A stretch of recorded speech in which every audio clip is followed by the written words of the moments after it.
What's up, everybody? Thank you for tuning in to Cree TV. Today we're going to talk about Trump, Goodell, and the NFL. I hope everyone's still subscribed after we're done.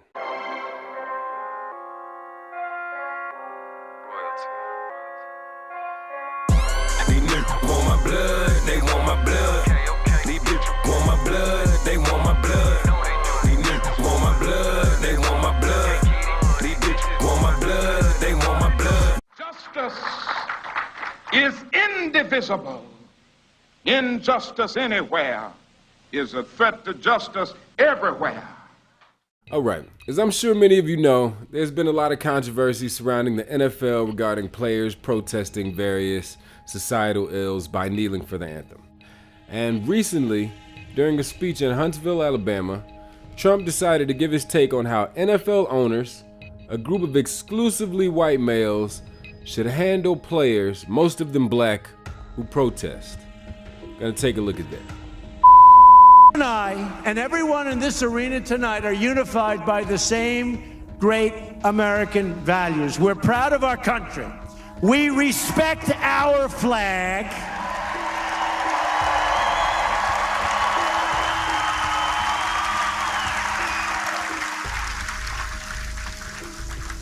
Wouldn't you love to see one of these NFL owners, when somebody disrespects our flag, to say, get that son of a bitch off the field right now, out, he's fired.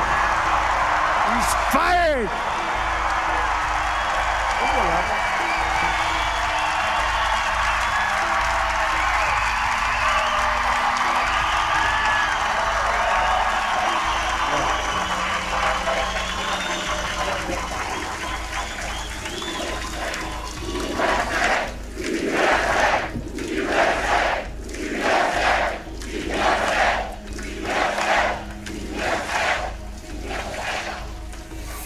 You know, some owner's going to do that.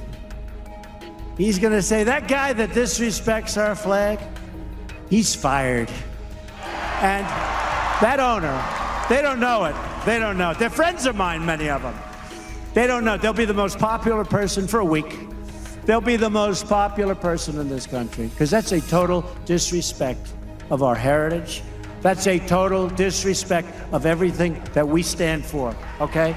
Everything that we stand for. Of course, immediately thereafter, many of the players he indirectly insulted took to Twitter to air out their feelings.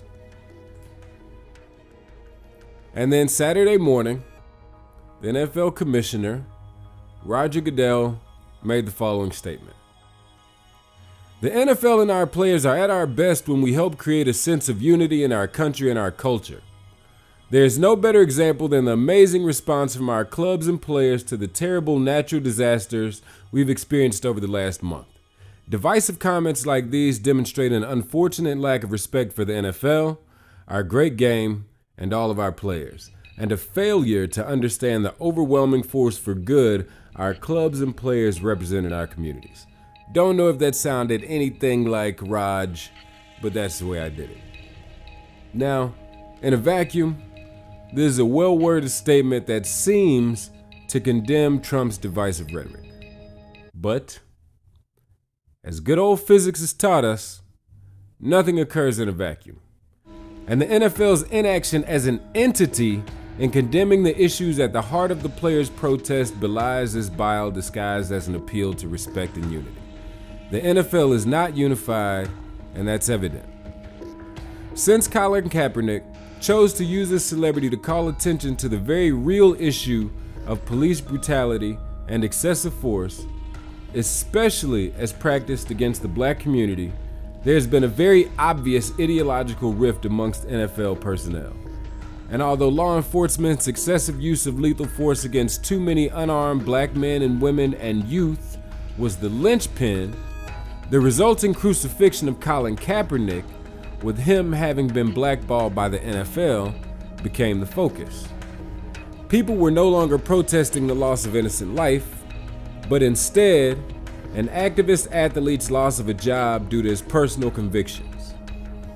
We rallied around the Christ instead of rallying around his cause. And at that point, an idea with so much strength became as vulnerable as the man who championed it. Roger's statement evidenced the paradox that is currently the NFL. Teams divided. Although Goodell's statement would seem to denounce the idiocy Trump espoused, they're not having made any moves to openly and emphatically embrace the freedom of its players to rally against the grotesque injustices one of our country's most powerful institutions inflicts upon one of its most oppressed and vulnerable populations speaks volumes louder than a 94-word press release.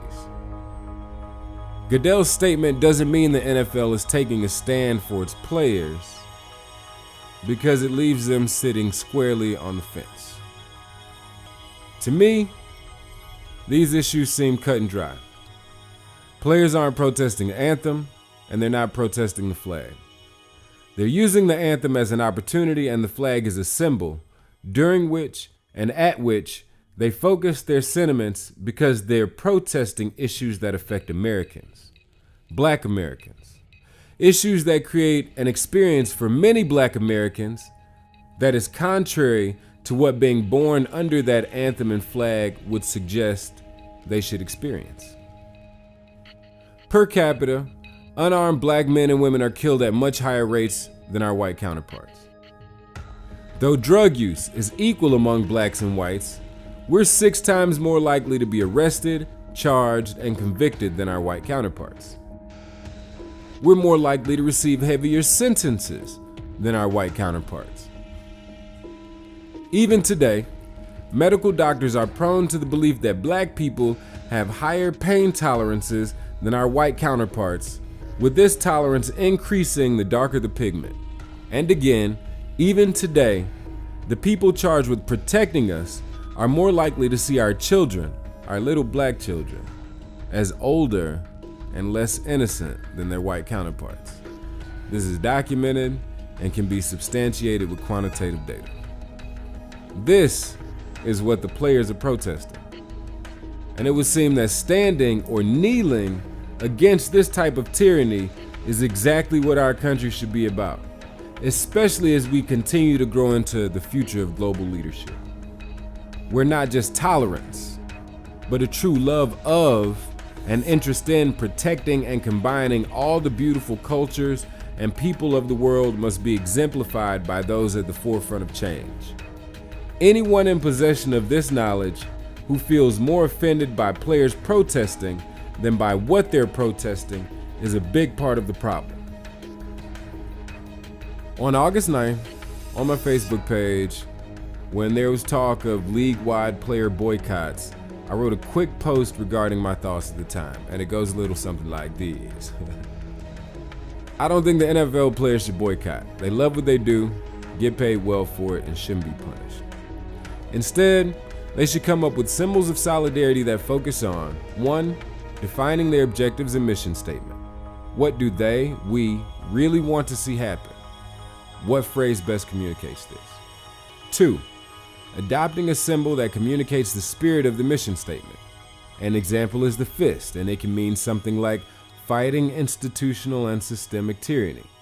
They can pin one on their uniforms, they can hold up theirs during the anthem, coin toss, and after every touchdown, etc. 3, organizing a reallocation of their collective wealth that focuses on reiterating their mission statement through action. They have the resources to create a legitimate vetting system that helps determine who helps and who hurts the mission statement's objective. These circumstances are different, meaning today, these times, 2017. So should be the methods. Boycotting doesn't really help Cap, and the NFL would probably just bring in older and/or less talented players as strikebreakers, and people would still watch. Athletes bring a lot of money into the community. Maybe this can be the catalyst for changing how it's channeled. Just my opinion. Succinct and still representative of the way I feel now. In fact, this is, in a way, very similar to the way the Black Panthers began with the 10-point program.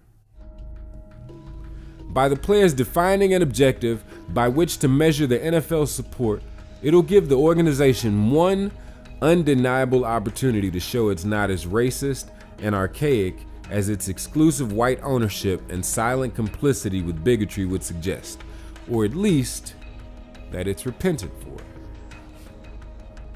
But far more importantly, this offers an opportunity for an organizing of their collective wealth to create a legitimate vetting system that assists with determining who helps and who hurts the community. Based on rough numbers and projections, around 70% of the NFL's 1,500 players are black, and the average NFL salary is around $2 million. That's a little more than $2 billion of wealth in the black community being made by a relatively small number of people. Should they get well organized enough to involve players from other sports and influencers from other areas of industry and entertainment, we can do two things. One, leverage enough wealth to buy political seriousness, and two, devise a system for organizing and ranking black-owned businesses in addition to non-black-owned businesses that reinvest and have positive effects in the black community, so that it's infinitely easier for us to identify and support those who are genuinely interested in making positive contributions within the black community, while collaboratively penalizing those who don't. Because that is the key. Keeping the blood, that is the black dollar, circulating within the community, while allowing others who understand the stronger the black community, the stronger the country, to contribute in ways that can still benefit them strategically. The markets must compete for our dollar by having its participants show their interest in bettering the community through investing, and we need a way to measure that. With this capturing the attention of so many with the resources to effect change, hopefully it can crystallize into a way to channel and compound our efforts to combat every level of institutional racism.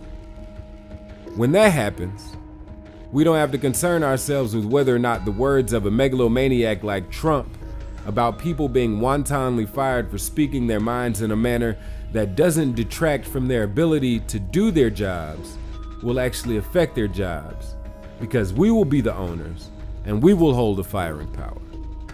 And I can already think of the first person we should use it on. Does Kaepernick deserve a job? Yes, absolutely.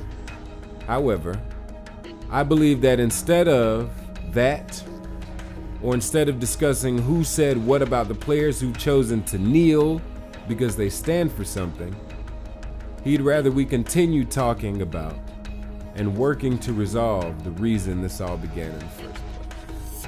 And that's just my opinion.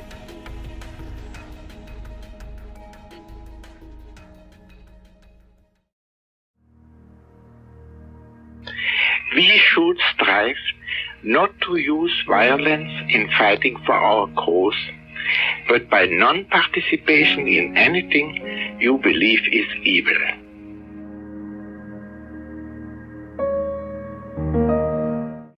As always, guys, don't forget to like, share, subscribe, and let me know what you think down below.